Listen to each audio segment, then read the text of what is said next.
Hey you guys, welcome to week 4 of distance learning. I'm trying to keep things fresh and new and exciting for you guys, so I'm giving you guys a new project this week. This one is called Neurographics. If you guys liked Zentangles in our classroom, you guys are gonna love this one. Zentangles, deliberate doodles, having a game plan, but it's wide open. You guys can do anything you want. Neurographics is very similar, but it's supposed to represent the neurons in our brain and like when our neurons are firing inside of our brain. So you guys will see a similarity when you guys start drawing these things. These are very easy to do. It is super fun and it's super addicting. So let me show you how this works. Here's a couple Google images of what neurons look like inside of your brain. All right, here's a couple examples of some finished neurographic projects that I have done. This one is just in black and white. And if you guys think about the images of the neurons and the brains that I just showed you guys, you're gonna see all these squiggly wiggly lines all over the place, and they all kind of come together as one cluster in the middle, or they all branch out from that one chunk. That's what I want your guys' project to look like. You guys can leave this in black and white if you want to, or you guys can take it a step further and add some color. So here's another one that I have done. This one's just with watercolor. I was messing around with some markers up here. Here's another one. You guys, these are super fun. You're gonna love doing these. The first one that I did was not very pretty. I realized I had to loosen up a little bit, try some different things. So what you guys are going to need is just a piece of paper. Any paper will work. You guys can use some drawing paper. You can use an old scrap of junk mail if you want to. If you want to use a pencil, you can. I happen to have 2 permanent markers, so I'm going to use my permanent markers. A ballpoint pen will work. Any kind of marker, any pencil, any materials that you guys have at home is going to work for this. If you want to, you guys can draw these out with pencil first.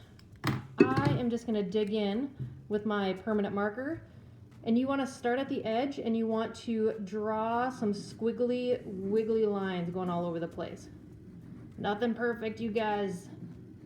No super sharp edges, just some crazy lines. Draw another one. Somewhere you guys want these lines to intersect. You want them to cross. Think about how you guys are filling up your space on your piece of paper. Wiggly loose lines going all over the place. You can have them start at one side. You can have them come back. It can be anything that you guys want. If you choose, you guys can leave it just like this and go to the next step. Or what I did on my couple drawings here,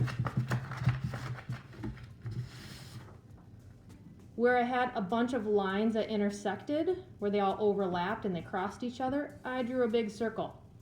Here's a big chunk of lines that intersected. I drew a big circle right there. This was a small area, I drew a smaller circle. So if you choose, you guys can find where your lines all intersect, and you can just draw a nice big circle on there. Here's another area, little circle. What I did on my drawings is I went and I made this circle thicker. So I just take my permanent marker, make it nice and thick. Step number 2 is anywhere that you guys have 2 lines that run into each other, you guys are going to fatten up your line. So right here, I'm going to jump to my smaller marker. Right here where these 2 lines cross, I'm going to cut the corner, just curve that corner and fill it in. So I'm cutting the corner, fill it in. I explained this, I had my kids do this at home as well, and I explained this to my 8-year-old, that think of it like you're riding your bike down the road and you cut the corner a little bit and go to the next street. So riding your bike, cut the corner, and fill that in. You are going to continue doing that everywhere where 2 lines intersect. I'm gonna speed this up a little bit so you guys can see me working on this in a time lapse.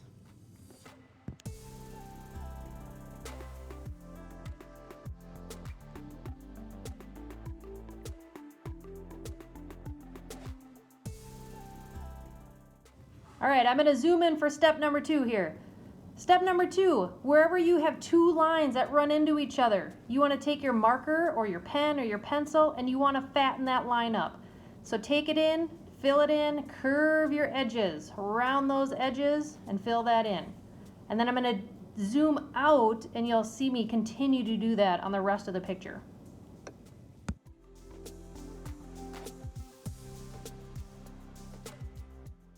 Just to add a little bit more, I'm going to take a thin marker and I'm going to add a few more lines in here and then continue. Do the same thing. Wherever my lines run into each other, I'm going to fatten those corners up.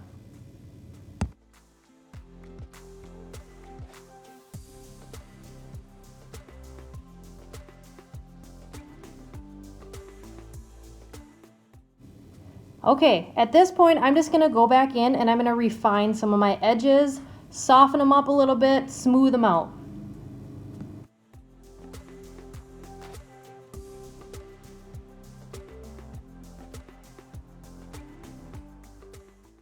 You guys, once you have the basic drawing done, you guys can go in and add color. You could do colored pencil, you could do watercolor, you can color it in however you feel.